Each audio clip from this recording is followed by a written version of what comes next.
কাৰণত কোনে কি কমপ্লেইন দিল? যোনে কাটিছে সিহঁতক শাস্তি দিলে হ'ল। কিয় কাটিছে, কি দুখত কাটিছে? আমিতো বুঢ়া হ'লো, আমাৰ মা পিতা চবে দেউতা মৰি গৈছে, আটা পিতা। এতিয়া আমাৰ জন্ম, এতিয়া আমাৰ কিয় নাম কাটিছে? মাকৰ অহা নাই, আমি বুঢ়া হ'লো, আমি ভোট দি না, আমাৰ ল'ৰা ছোৱালী ভোট দি আছে। আমাৰ স্বামীৰ ল'ৰাৰ কিয় নাম কাটিছে? আৰু এতিয়া যেনিবা হৈছে 35 জন কাটিছে, চৌতাকিত 7 জন, আমাৰ ইয়াতে কাটিছে 28 জন।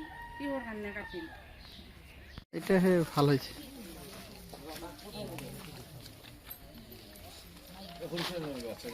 এই বাচ্চাখানা আহিছে, বাইৰেতো আহিছে জানে।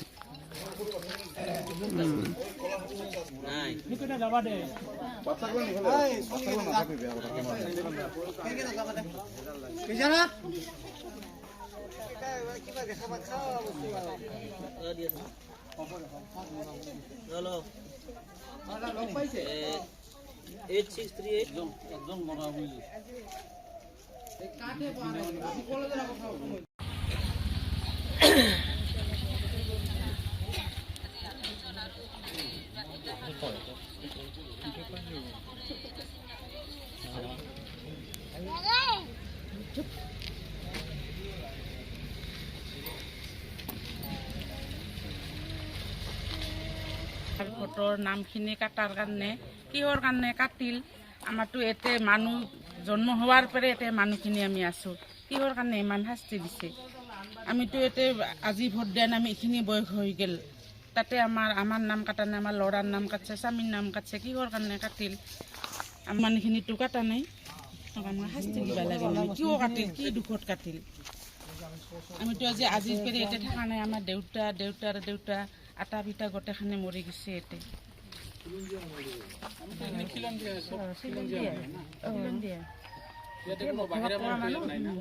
এতিয়া আমাৰ জন্ম, এতিয়া আমাৰ কাৰণে কাটা হ'ল আমাৰ নামখিনি।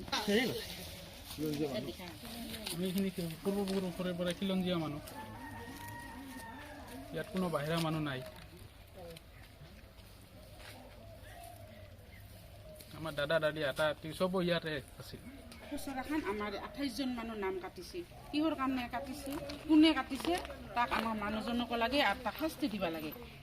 কিয় কাটিছে সেই হেৰিখিনিতো প্ৰমাণটো পাব লাগিব, কি কাৰণত কাটিছে, কিয় কাটিছে?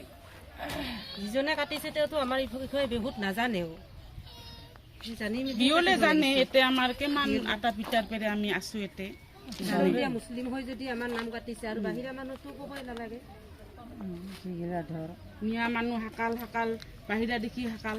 এইবাৰ আমাৰ গৰিয়া যে মৰিয়াকত হৈছে, তুলচিৰাকত আছে, তুলচিৰাকত হৈছে।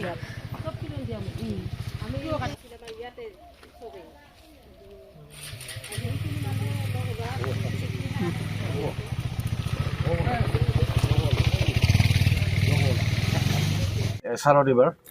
এছাৰত আমি ভাৰতীয় নাগৰিকৰ যি প্ৰমাণ কৰিব লাগে, তাৰে ভিতৰত আমি দেওহাটী পঞ্চায়তৰ পৰা দক্ষিণ দেওহাটীৰ আমাৰ মুছলমান গাঁৱৰ পৰা 28 জনৰ নাম ইতিমধ্যে কৰ্তন বুলিয়ে ক'ব লাগিব, যিহেতু আমি নটিচ পাইছোঁ। আৰু আমাৰ চৌতাগীৰ পৰা 7 জন হৈছে, টোটেল মানে 35 জন, মানে 40 সিমান হৈছে। গতিকে আমি নাজানিলোঁ যে আমি খিলঞ্জীয়া ভূমিপুত্ৰ হৈ আমি অসমৰ, যে আমাৰ নামত নটিচ আহিছে। এইটো কি অস্বাভাৱিক কথা হৈছে নেকি? এইখন কি খেলাৰ পুতলা হৈছে নেকি? মানে অসমত কি মানে আইন শৃংখলা একোৱে নহ'ল, যোনে যি পায় তাকে কৰিব? এইটোতো সম্ভৱ নহয় যে আমাৰ চৌতাগী বা দেওহাটীৰ ইতিহাস নাজানাকে আমাৰ নামত হিয়াৰিং, এইবিলাক কি কাৰুকাৰ্য হৈ আছে এইবিলাক? গতিকে এইবিলাকতো ঠিক নহয়। যে আমিয়ে যদি গোটেইখিনি আমি এই চৌতাগী দেওহাটীৰ মাজত ৰাজবংশী গাঁও, তাৰ মাজতে আমি কেইঘৰমান মুছলমান মানুহ, যদি আমিয়ে অসমত ছেফ নাই, তেতিয়াহ'লে কি ক'ম আৰু আমি তাত হেৰিত? মানে এজন মানুহৰ মন গ'ল বুলিয়ে যে মানে ইতিহাস নাজানাকে যে কি কয় কমপ্লেইন কৰিব, তাৰ কমপ্লেইন একচেপ্ট কৰিব। এতিয়া তেখেতে প্ৰমাণ কৰিব লাগিব যে আমি ইয়াৰে নহয় বুলি, যোনে অভিযোগ দিছে। আৰু যদি তেখেতে প্ৰমাণ কৰিব নোৱাৰে, যি ধাৰা আছে 43 এক্টত যি ধাৰা আছে, 1950 চনৰ যি ৰুল আছে, যাতে পানিছেবল অৰ ফাইন, যাতে দুয়োটাই হয়। আৰু ইয়াত যাতে আমি ডিচি মহোদয়লৈ অনুৰোধ থাকিল যে একদম সম্পূৰ্ণভাৱে একদম নিক্লিনভাৱে যাতে পৰীক্ষা নিৰীক্ষা কৰি সেই মানুহজনক যাতে সন্মুখত লৈ আহে আৰু তাৰ পানিছমেণ্ট যাতে উপযুক্ত পানিছমেণ্ট হয়, এই আমি প্ৰশাসনৰ ওচৰত আবেদন। আৰু যিখিনি মানুহৰ আমাৰ ইতিমধ্যে নটিচ দিছে, সেই মানুহখিনিক যাতে, যিহেতু ভোটাৰ খচৰা লিষ্টত আছে, গোটেইখিনি বস্তু ঠিকে আছে, সেইখিনি নামখিনি থাকে, আৰু যদি ভোট যাতে আমি দিব পাৰোঁ, এইটো আমি প্ৰশাসনলৈ অনুৰোধ। ইয়াতে হৈছে কি, মোৰ বয়স 51 বছৰ, মই চৌতাগিৰৰ নিবাসী, মোৰ বন্ধু বান্ধৱ গোটেইখিনি ৰাজবংশী মানুহ, আৰু মোৰ ফাদাৰে 99 বছৰ বয়সত ঢুকাইছে।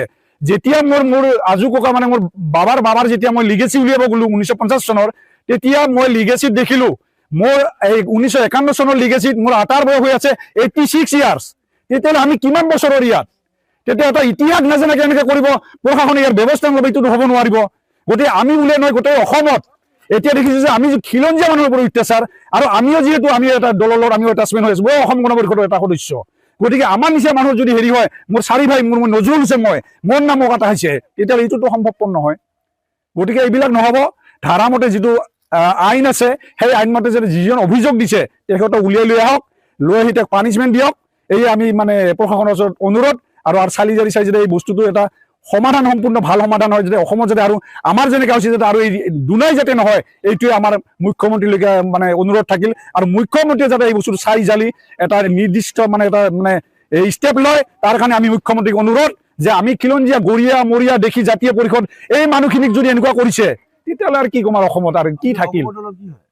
অসমত মই মানৱ অধিকাৰ মৰ্চাৰ চেণ্ট্ৰেল এক্সিকিউটিভ, গতিকে মোৰ নামে কাটা খাইছে, তেতিয়াহ'লে আৰু কি ক'ম মই? মই দলৰ কথা ক'ব নোখোজিছিল, তথাপিও আপোনালোকে সুধিছে যেতিয়া মই কৈছোঁ। এই লগত আছা, এই লগত পৰা এইখিনিৰ লগে নেদেখালে হয়, এইখিনি দেখিলে হয়, এইখিনি দেখিলে হয়, বুজিছা? আমাৰ ইয়াত মানে 28 জনৰ নাম কৰ্তন হৈছে। আমিতো ইয়াত বহুত দিনৰ পৰা বাস কৰা, আমাৰ আটাৰ দিনৰ যিমান আমাৰ পূৰ্বপুৰুষ আছে, ইয়াতে আমাৰ ভোট দিয়া, ইয়াতে জন্ম। আজি সেই মানুহখিনি হাৰাশাস্তি কৰিছে, যিজন মানুহে হাৰাশাস্তি কৰিছে তেওঁ আমাৰ বিষয়ে কি জানে? হয়তো আগতে তেওঁ ইয়াত অহাও নাই। এখন এই মানুহখিনিক যে হাৰাশাস্তি কৰিছে, আমাক উচিত শাস্তি হেৰিৰ পৰা আমাক বাচাব লাগে, আৰু যিজনে এইবিলাক কাম কৰিছে সেইজনকো মানে উচিত শাস্তি দিব লাগে। তেওঁ আমাৰ প্ৰমাণ পত্ৰ দিব লাগিব।